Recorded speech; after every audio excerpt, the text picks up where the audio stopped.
Okay, it's time again to look through the practice sheet that you had for this past weekend. What I'm going to ask you to do this week is go ahead and correct your own. I'd like you to use a different colored pen or pencil to correct your work for this week. And then that will be turned back in so I can see that you went through each of the questions and tried to understand them.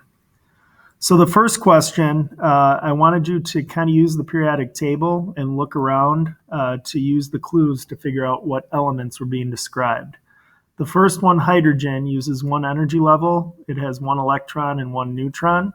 You could have used atomic number equals protons and electrons to figure this one out. If I go to a periodic table, hydrogen's here. When you look at hydrogen and explore the atom, it's got one electron that orbits in an energy level around the red nucleus, and hydrogen would only have one neutron. Copper had 29 electrons, so it would be atomic number 29 on the periodic table. The atomic number for tin is 50. Platinum's atomic mass is 195. Argon is a noble gas with 22 neutrons. I'm going to go back to the periodic table to take a look at argon. To figure out the number of neutrons, you need to subtract the atomic mass, 40, minus 18, the atomic number, equals 22. And gases are nonmetals, which we learned yesterday, are on the right side of the table. You can also round the atomic mass up or down because it's most of the time going to be a decimal. Barium, 56 electrons, 56 protons. Its atomic number would have been 56. Tungsten, you just had to look around for the element symbol. It's got an element symbol of capital W. Aluminum has an atomic mass of 27 and 14 neutrons. And krypton is a gas with 48 neutrons. If you had a hard time with that one, going back, krypton is right here. 84 minus 36 would have equaled 48.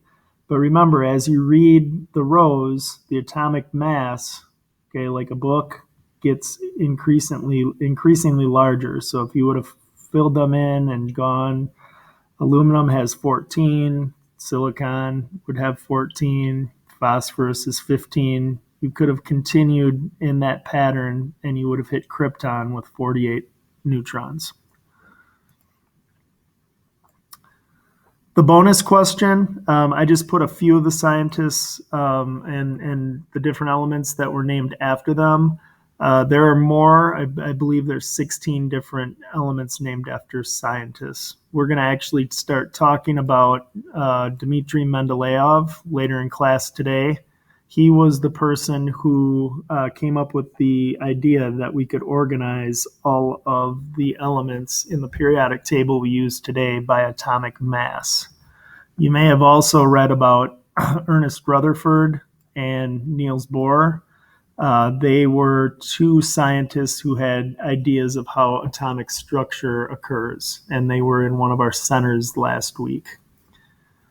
Question number 2, physical and chemical changes. Remember that what you need to identify is after the change occurs, do you still have the same substance or do you have a different substance or substances? So the harder ones on here, in my estimation, would be baking a cake. Anytime you bake a cake, you're chemically changing the batter that would go for if you were to make cookies also. When you bake cookies, you're chemically changing the cookie batter, and it's chemically reacting to make a different outcome after it comes out of the oven that you can't reverse and get the cookie batter back. Physical property wise, ethanol evaporating, I felt it was one of the more difficult ones. Remember, evaporation is a change of state from liquid to gas. It's still ethanol, it's just in gas state instead of liquid state. And then Aiden Hankins came up with this one, and I thought it was a great idea. When you heat sugar, if you've ever made candy, if you go too far, you form caramel. And the caramel is a chemical reaction that happens within the sugar, if you continued to boil the caramel, you would eventually end up with just carbon. Number 3, I just wanted to see if you understood basic atomic structure. So you can kind of look through these and grade your paper.